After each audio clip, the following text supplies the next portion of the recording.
Donc je sélectionne bien la base ici avec l'outil flèche.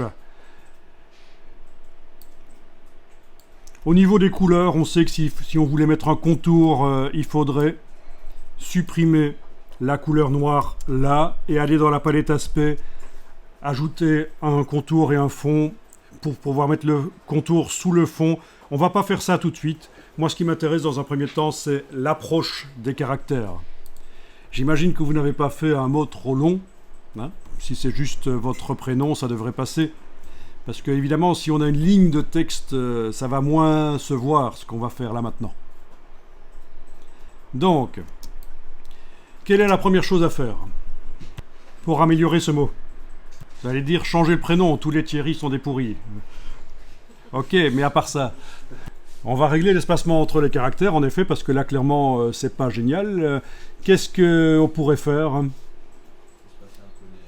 Oui, mais on va utiliser quelle fonction qu'on a vue la fois passée?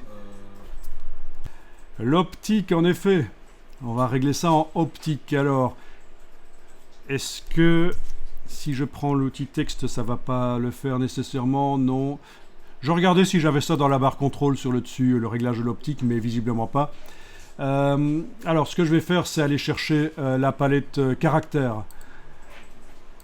La palette caractères, donc menu, par exemple, menu fenêtre, texte, caractères, donc raccourci, commande T sur le Mac, CTRL T sur le PC. Et là, en ayant donc ma ligne qui est sélectionnée, on va aller ici régler l'espace entre les paires de lettres. On va le mettre en optique. Voilà. Ça, c'est une première chose. Ensuite, vous prenez l'outil texte et vous allez cliquer entre deux caractères, peu importe lesquels. Vous avez la barre qui arrive là et vous voyez que l'approche entre ces deux caractères, le H et le I dans mon cas, est à moins 29.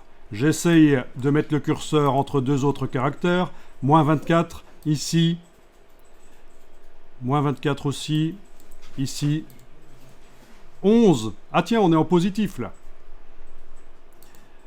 Donc ça, c'est tout le travail que le réglage optique a fait. Il a modifié l'espacement entre les caractères et c'est ce que vous êtes en train de voir là. Vous êtes en train de voir ce qu'il a fait. Quand vous avez un chiffre entre parenthèses dans un logiciel Adobe, ça veut dire que ce n'est pas vous qui l'avez choisi, c'est issu d'un calcul fait par le logiciel. C'est l'astuce. Vous avez ça aussi dans InDesign. Des chiffres dans des boîtes et ils sont entre parenthèses, c'est le logiciel qui a calculé ça. Donc ceci, c'est vraiment la maîtrise de l'approche de pair. C'est super important, quel que soit ce que vous faites après comme travail. Dès qu'on retrouve des caractères dans votre travail, il faut que ce soit correct. Bien, on va pouvoir enregistrer ça sous un certain nom pour garder le travail là figé au cas où par la suite on foirerait le truc. Donc je vais juste faire fichier enregistré sous, je vais juste changer ici en 02